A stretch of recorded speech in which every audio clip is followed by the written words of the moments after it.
Greetings and good day, everyone. Welcome to another episode of PNT Cinema Talk. My name is Paul Dulong, and there's quite a bit to talk about today, so I'm just going to go right into it right now. Alright, so earlier this week, actor Danny Trejo went online and said that there is going to be a third Machete movie. Some people say Machete, they say Machete in the film, so I'm going to go with Machete. And for those of you who actually watched these films, this should be no surprise to any of you, but the film will be called Machete Kills Again in Space. The Machete was originally just a joke trailer that was thrown into the beginning of the Grindhouse movie. And for those who don't remember, Grindhouse was just a collaboration between Robert Rodriguez and Quentin Tarantino. They each did a film and just released them together as this Grindhouse event a few years back. Anyway, the Machete trailer played at the beginning of that, and everybody loved it so much that they decided to make a movie out of it, and it actually didn't do that bad. The first movie only had a budget of $10.5 million and went on to make over $44 million worldwide, so not bad. Machete Kills, on the other hand, had a budget of roughly $20 million and only managed to make about $15 million worldwide. So it certainly lost the studio money, so it's kind of a surprise that they're actually going ahead with this. Well, if you've watched Machete Kills and made it all the way to the end, then clearly you know that they had every intention of making a third, but I'm also sure they had every intention of the second one making more money than it did. This project is still in very early development, and nothing really else has been said of it as of yet, other than that they do plan to work on it sometime this year. Robert Rodriguez certainly hasn't been hitting his movies out of the park lately, but his earlier work I actually quite like. The stuff for the past few years, not so much. But what do you guys think? Do you think it's a good idea that they're bringing Machete back for a third time? Do you think it's a financial risk for the studio, seeing as how the last movie they did didn't even break even? I mean, I love Danny Trejo in this role. I just wish the movies were a bit better, because it's a role he could really own and make a lot bigger than it already is. He's an awesome action star.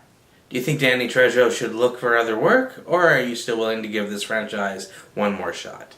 I'd love to know what you think. Let me know below. Alright, so we also got our first look at Sinister 2 earlier this week, and it is a very short teaser trailer, about 15 to 16 seconds short, so yay. Clearly not much is going to be shown in this 15-second long trailer. However, we did get a bit of an idea of the type of tone it's going for, and it seems about on point. Even though it does have a different director than the first, it still looks about what I would expect Sinister to look like. And I remember really liking the first one. I thought it was creepy and smart, and the ending was a little bit of a what the hell moment, but overall I enjoyed the film, and the thought of a sequel does intrigue me. But there's certainly not much for me to really talk about, considering the very small amount of footage that's actually shown. On the other hand, Shannon Sossamon is in this movie, and I haven't seen her in a while, and I kind of missed her. That woman is beautiful, and I'm so happy she's in a movie again. I just miss seeing her on screen. But not much else to say. I put the link to the trailer in the description box below. Let me know what you guys think about it. Do you think this is going to be a good movie? Do you think they should even bother making a sequel to Sinister? Or would you like to see this become a full-blown franchise with several sequels that come out on a regular basis? Feel free to let me know what you think. Alright, next up is some more Deadpool stuff to show you. I really gotta give this production credit for keeping itself relevant. If there's one movie people have been talking about for the past few weeks, it's been Deadpool. Alright, so this week some set photos from Deadpool were released online, and if you've seen the test footage animatic that they put out a few months ago, a lot of these set photos are gonna look a little bit familiar to you.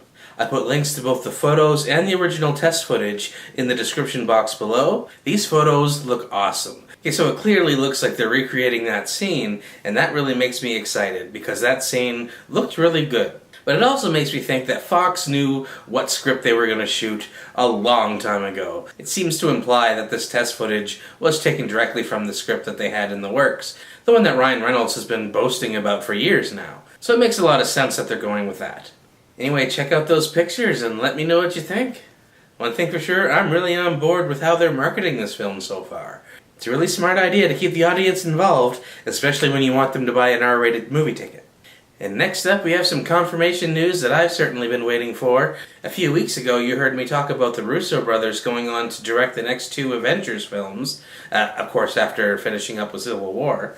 And it was heavily rumored and leaked from the Sony hacks that these people were going to be directing those films. And, Marvel finally put it up on their website confirming it. So from the mouth of Marvel itself, yes, it's going to happen. It's a done deal.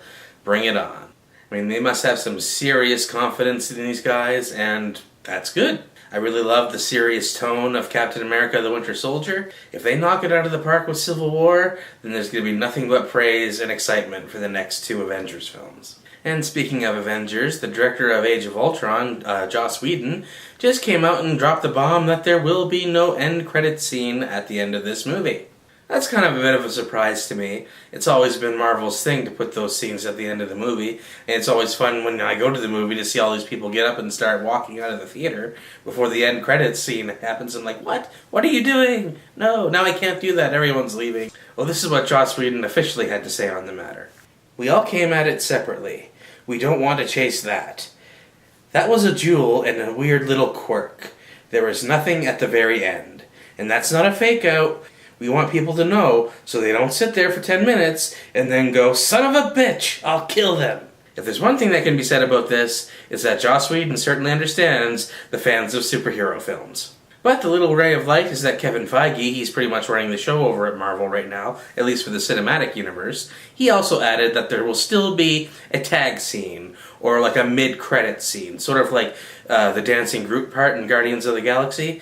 So there'll still be a credit scene, they'll just be more closer to the beginning of the credits, rather than waiting all the way to the end. That's not bad, and I'm happy with that. As long as they make it a scene that's worth watching, I don't care that there's not going to be anything at the end of the movie. I just want to see something that's going to get me pumped for another Marvel movie. The next one they have coming out is Ant-Man, so I'd be really surprised if they didn't show at least a little nod to him. Or they could just go full-on into some Civil War propaganda, which again, I'm okay with. What do you guys think? Do you think it's a bad thing that there's going to be no end credit scene at the end of this Marvel movie? Especially a tentpole Marvel movie like the Avengers. What was your favorite end credit scene out of the whole series? What was your least favorite? And do you think that they should put Howard the Duck into another end credit scene? Let me know in the comments below. Alright, so the next piece of news took me by surprise as well. A sequel for Need for Speed has been officially greenlit. This is surprising to me because the first one really didn't do all that well, at least not domestically. Domestically, that movie only made $43 million and had a budget of $66 million. So at least in North America, people really didn't care. However, its worldwide totals are a little different. It went on to make $203 million worldwide. $65 million of that came from China alone.